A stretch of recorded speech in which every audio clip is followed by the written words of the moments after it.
Good evening, everyone. Welcome to the Beacon of Light podcast this evening. Tonight, we have a very special guest all the way across the pond in the UK, and her name is Gill Bentham, and we are so excited to have her here this evening. If all of you would like to pop up, show us here that you're live, and we are really excited for this experience because Gill has something to share with all of us. It's going to be amazing. So again, I am April Tribe Juke, and I'm broadcasting from Kyle, Texas. And I kind of already gave it away, but Gill, where are you broadcasting from this evening? Hello, it's so nice to meet you and all your tribe. I'm working from Doncaster this evening, and Doncaster, the nearest city is Sheffield, which is known for its steel and cutlery trade, and it's in a place called Yorkshire. Oh, beautiful. Goodness, my fingers are getting a workout with all that spelling. Wonderful, wonderful. I'm sorry I don't know British Sign Language because I know a lot of the spelling is on the hand, but I don't know that part. I just know my ASL.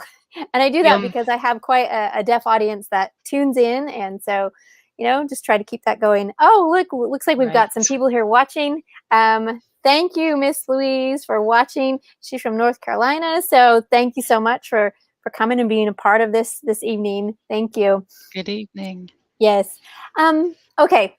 So with our Beacon of Light podcast, we have a lot of things, obviously, that cast out with light, and we amplify others with this light and message that we can all share.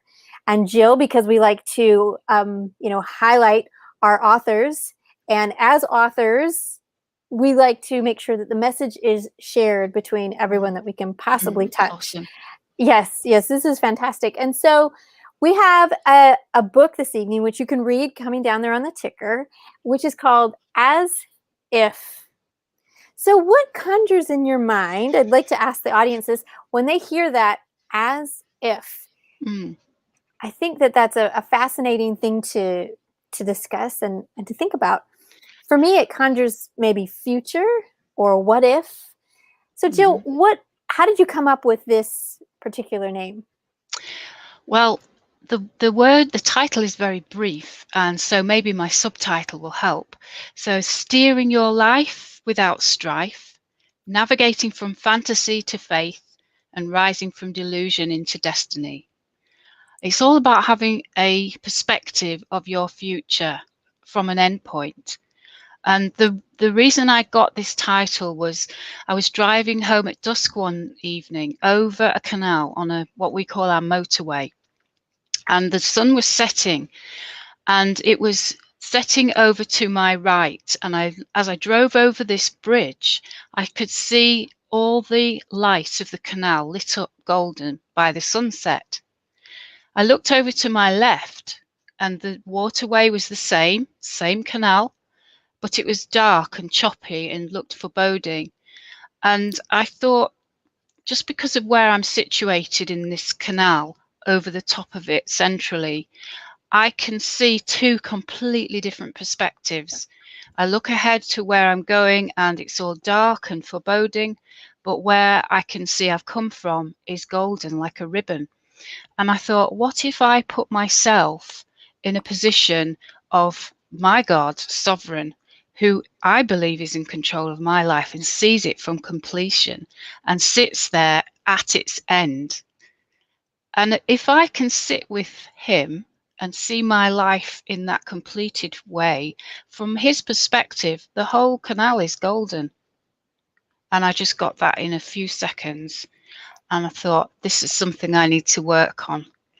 And so my whole work on that has been around standing or sitting from a place of completion. And I wrote the book as if I was an 89-year-old elderly woman recounting her life as it had happened to her great-granddaughter, who I call Trey in the book.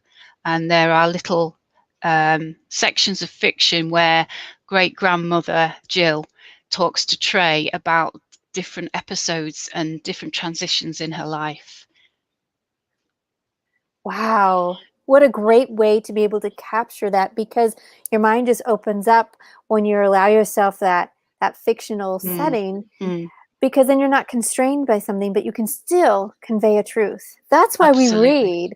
That's why we fall into books, and Yeah. we desire to leave the place where we're at, and yet the place where we fall into Mhm. almost seems to mirror where we originally were. But because it's Mm. different characters, maybe a different setting, maybe a Yes. different time frame, we don't Yes. always think it's our life we're reading. But usually we can find there's meaning within that, Mm. and Mm. wow, the power Yeah. just really comes through. Well, when I was on that journey, it was a difficult time, and the book does tell a lot of the lessons that came from the hard places in my life and very dark parts of my life.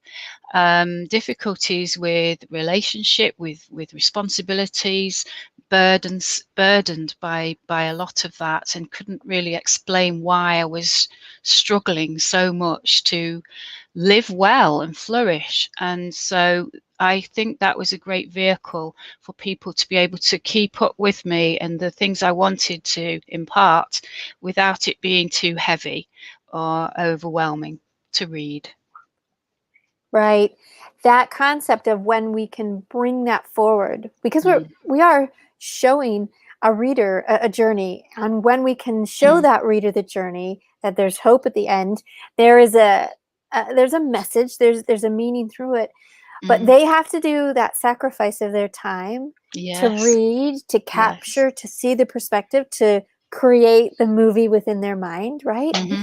And I know there are some times when I am in a journey of reading where it feels too close for comfort, and I'm like, and I'm gonna go cook dinner. Yeah, and then you don't pick it up again.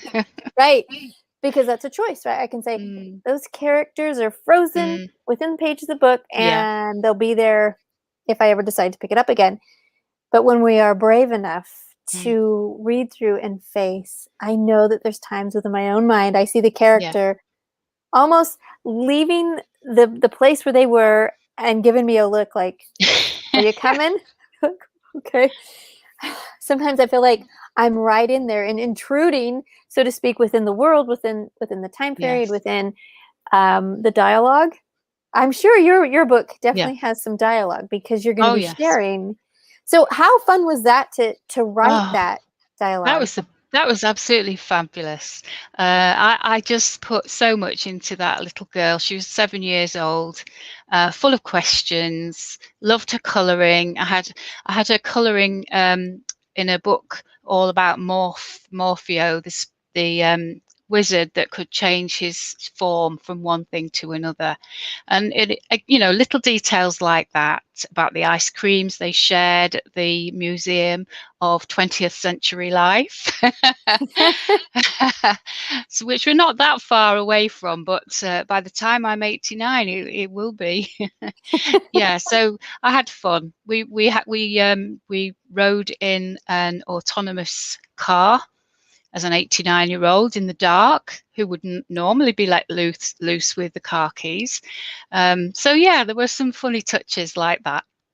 That makes it so fun. And authors out there, I know many of you have been watching and be a part of this Beacon of Light podcast because you gather ideas, you encourage Mm, others to keep their craft up, because as storytellers, that's how we connect the world.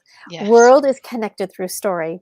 So absolutely. speaking about story, I wanted to jump into your three kind of Yeah. themes through the book of Hmm. as if. And the Okay. first is about a character. His name is Jacob, and he's Yes. the striver. So Ah, explain a yeah. little bit about that. Well, Jacob is a character that I had a bit of ambivalence towards. I'm familiar with a lot of those characters, and the Old Testament stories are fantastic. But he's a bit of a crook. His name means deceiver. And, I'd meet people who said they've called their child Jacob, and I think, why would you want to do that? He's not really that well known for his integrity. So Jacob had a 20-year-long excursion from his home when he ran away in shame, in fear, after he cheated his brother out of his heritage. And it took him 20 years. He didn't know he'd said goodbye to his mother for the last time ever and never saw her again alive. And that was a long journey for him to have some hard lessons put into his character by life, by circumstances, by the relationship he had with God, and the lessons that he drew from all of those disappointments and frustrations. And I really identified with Jacob. I didn't want to say that, but I did. My life was hitting barrier after barrier, and for all my best efforts and strife, which I wouldn't have called it that, I was getting nowhere. So it was recognition that often it takes time to mature and to see results in your life that you desire very earnestly and quite sincerely. They don't always come when you want them, and it won't just happen because you put a formula in place. Some things have to come from a place that's really only learned the hard way, lessons that have been embedded. And so I really do identify with Jacob. You know, what a story. He came around in the end and flourished and prospered and had reuniting with his brother. So yeah, his story comes all the way through, and each stage of the book, I bring Trey and great grandmother onto one of the bridges of the canal, and that's one of the bridges in the book where we look back and we look forward and we review another little anecdote of Jacob's life. Wow. That idea is to where we're looking forward and looking behind the perspective as we live in the present is something that's very, very powerful. So you just brushed on the second meaning here of the canal. So Yes. of the second part of your Yes. theme. So will you share with us a little bit more about that? Yeah, sure. The canals were built in the UK. I know you have your own, but I know that ours were built in the Industrial Revolution. And so late 1700s through the 1800s was the rise of the canal era.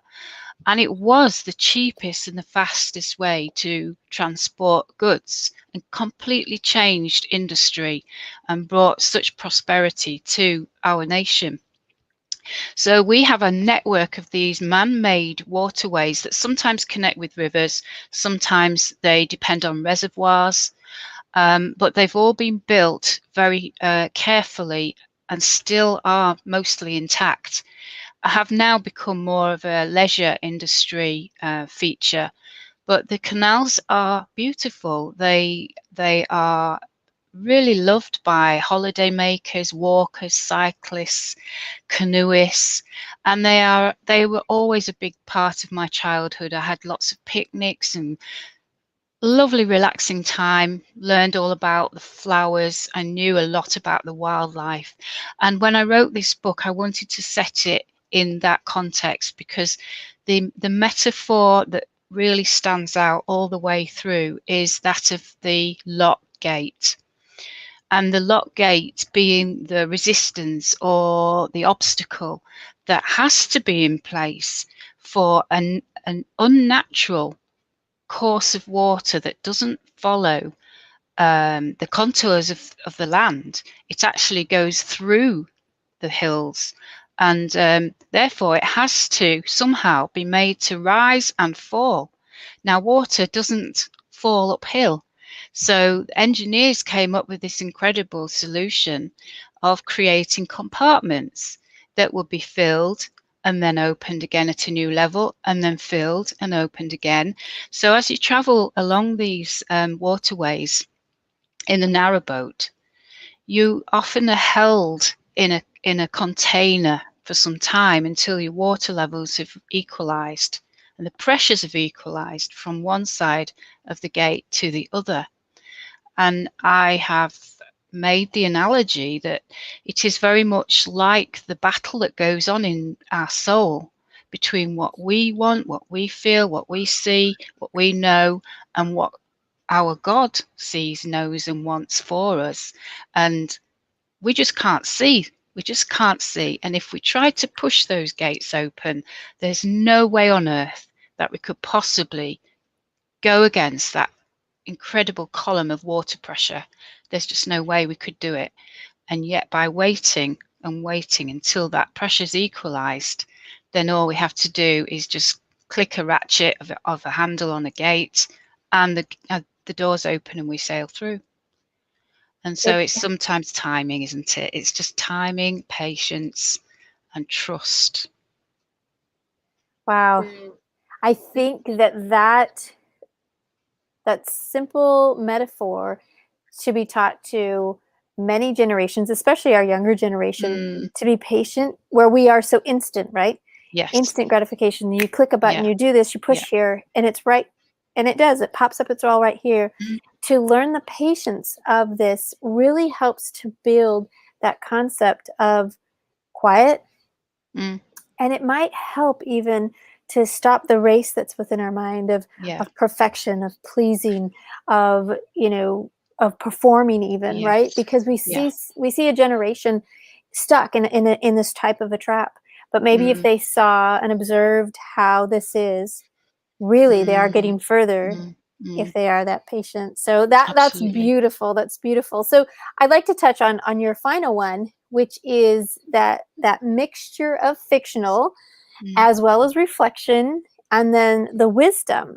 So we've got this kind of group, which you kind of alluded to with Grandma Gill as well as with Trey. So explain a little bit more about that. Well, wisdom is something that I think we're beginning to realize is a very precious commodity. And I know that the Bible says it's precious, more precious than rubies and gold.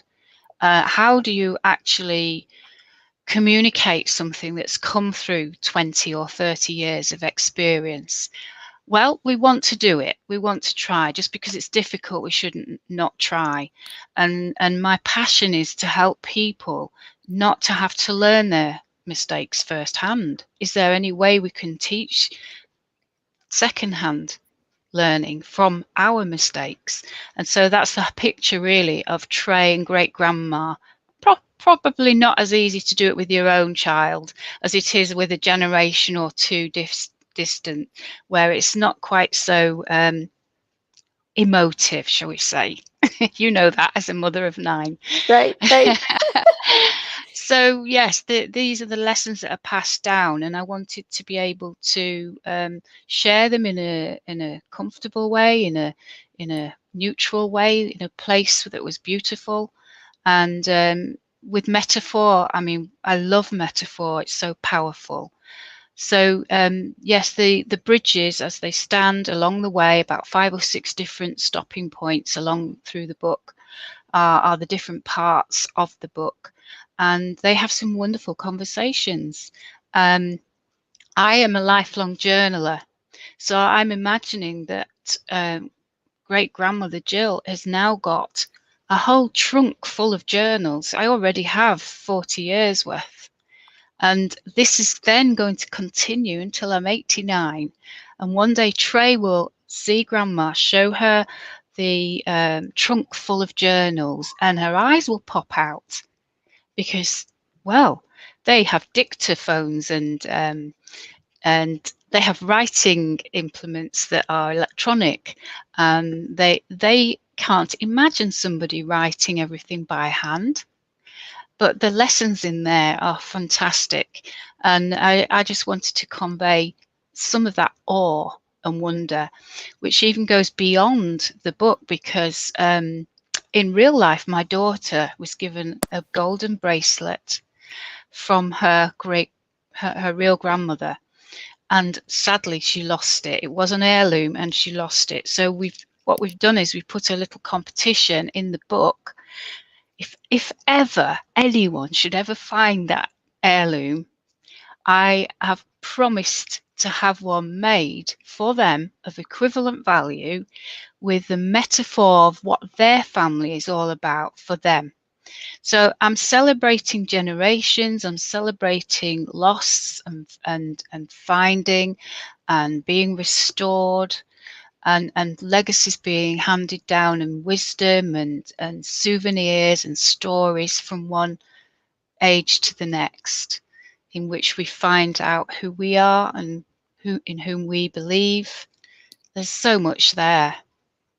I agree. There is so much there. And when we open ourselves up to have these discussions, I have a great friend who she is the caregiver for her granddaughter as well. And this concept of being this grandma, she calls herself a warrior grandma, that comes in and helps and supports so much for her granddaughter, and in a way that life is really pelting her at this moment. But her wisdom and her understanding and her love and her embrace for this granddaughter, it's like a real life, coming right from your book almost. And it really touches me because the wisdom that I learned from my grandmother, it was huge. I was very, very fortunate to grow up with both sets of grandparents alive for a long time, a long part of my life. And they taught me many things. And the stories that they would recall about their growing up years, I find myself sharing these stories with my own kids.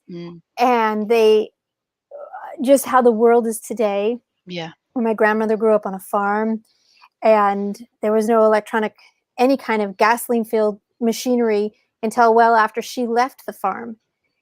And, explaining that to them, where she still had to hitch the horse and she still had to do these things. And I share the time where the first time she had to chop the head off of the chicken, bucket, and prepare it for Sunday dinner. And when they all sat around, because that was her first time experience, she couldn't eat the chicken that time. And her father said, "You will learn because you'll go hungry.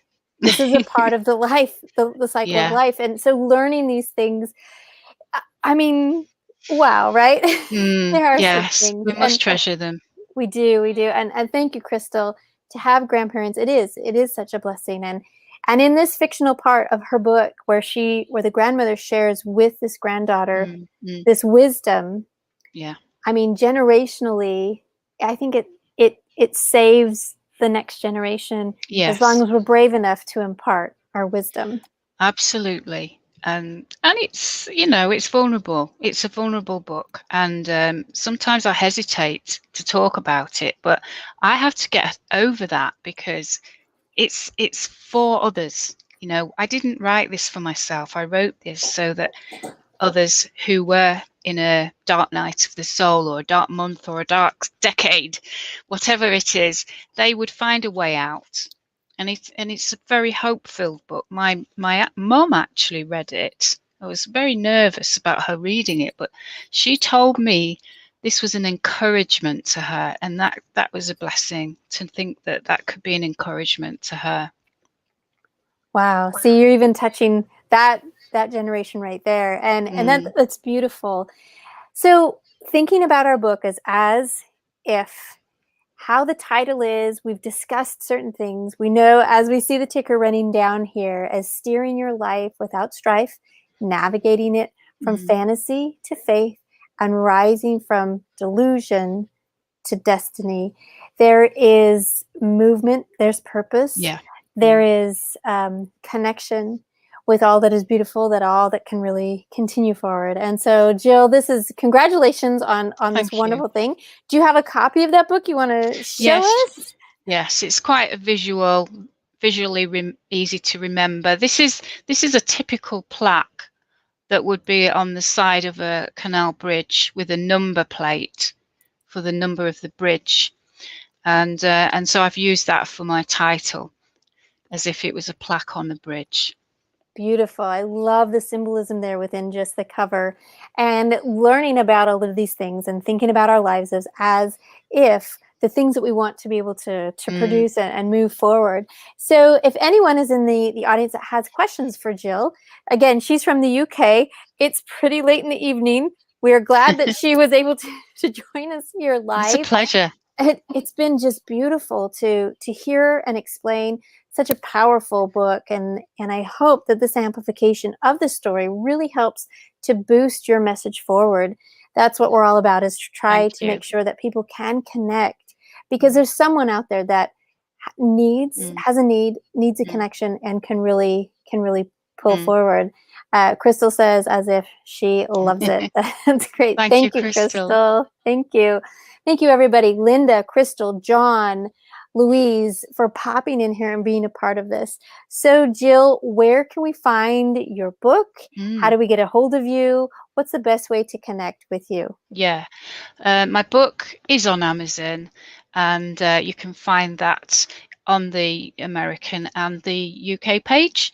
And I have a handle, Jill Dares. Courage is a very big value for me. So that's for Twitter and Instagram. And gillbentham.com is my website. So thank you for checking that out. Thank you, April, so much for your kindness in sharing your incredible platform. It's a real blessing, and I just hope that you are able to enjoy such blessing of others that you are reaching out to through your conference next month. I'm so excited for you. Thank you. I am so excited about that too. Thank you for bringing that opportunity up, because we have found that this concept of the strife and difficulty within our lives, it happens. And in the month of April, it is recognized as Childhood Abuse Awareness Month, as well as Sexual Abuse Awareness Month.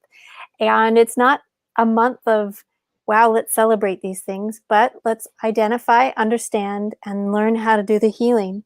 And so bringing together 7 incredible authors who have similar stories, who have had backgrounds where healing has been a part of their entire life and seeking that out. And now bringing it to a forefront where so many people can participate. And of course, if they are able to get a ticket, then their opportunities for prizes and things like that increase. But really, it's the message to know that to be brave enough is to stand and to start the healing process. So many of us think that there must be this magical thing and then the healing can start. No, it's just starting. And as we do that, we start to see along this journey that we really can be okay. And there's more cheering beside you than not. Yes. Oh, yes. And you're doing that. You're doing that for so many. Thank you. It's, when we have these experiences, knowing that bravery and understanding my aha moment when my Heavenly Father said, it's now time to share the story. I sat and I was just kind of relishing in that. And he said, no, now go to your computer. I was like, oh, you mean now? So I opened it up and I just kind of started, and I was looking around like, I guess I'll start here. And it was kind of a task of obedience at the beginning, but then everything started to really flow. And again, I wouldn't have known how to be brave enough to share that. And I didn't think that no one would want to hear the story. I just didn't know if I was able to really show, well, this is how I healed, because I know everyone heals differently. Would they care about how I did it? Exactly. Yes. Yeah. Yes, they do care. Wow. It was such a surprise. Yeah. And I know, I mean, just looking at our audience here, we've seen so many people, like Linda, she has overcome great things in her life. And like she says, we all need hope. Crystal, she says, I would love to read your book. And she has overcome incredible obstacles. She is celebrating, tell me, Crystal, is this year 4 of sobriety or year 3? I mean, congratulations. Wow. Yeah. And, excellent. You know, that's just it. What Jill's book is about is that we really can navigate our life, and we can rise from, you know, those places where we can't really see the perspective, like she saw in the canal, where she saw that dark choppiness, or there's the light, and like you said, there was a ray of ribbon there. And like Linda says, there is always hope. There is always hope. There is. And sometimes it's when you let go. Well, it is. It's when you let go. So much motivational work that's out there tells you to never give up, fight, push the doors down. You know, we've all tried that. It's actually the paradox of that. It's the converse. It's saying, I can't do this. Help me. I'll wait and I'll believe. I'll wait for the canal to fill. I'll wait for the pressure to stabilize. You will open the gate and I will be lifted up into a new. Exactly. It's just beautiful.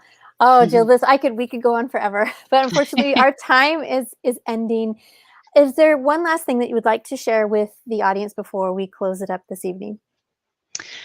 I think that when we are able to trust and really listen to our own heart, and not feel afraid that it's someone else speaking or that it's just an inner voice, but really listen to our heart, what we want. I think the biggest lesson I learned was something a guy once said, a person I respected: if you get what you want, will you want what you get? So that's really a major turning point for me, that you really ask yourself, what do I want? Because if I get it, will I want it? Beautiful. Beautifully Very said. Great liberating. question. Great question to leave everybody with this evening. Thank you so much, Jill. Thank you, everybody. Louise, Crystal, Linda, John, for popping in here this evening. Thank you so much. Have a great evening, everyone. We'll see Thank you. you, April. You're Thank you, welcome. everyone. Take care. Goodbye.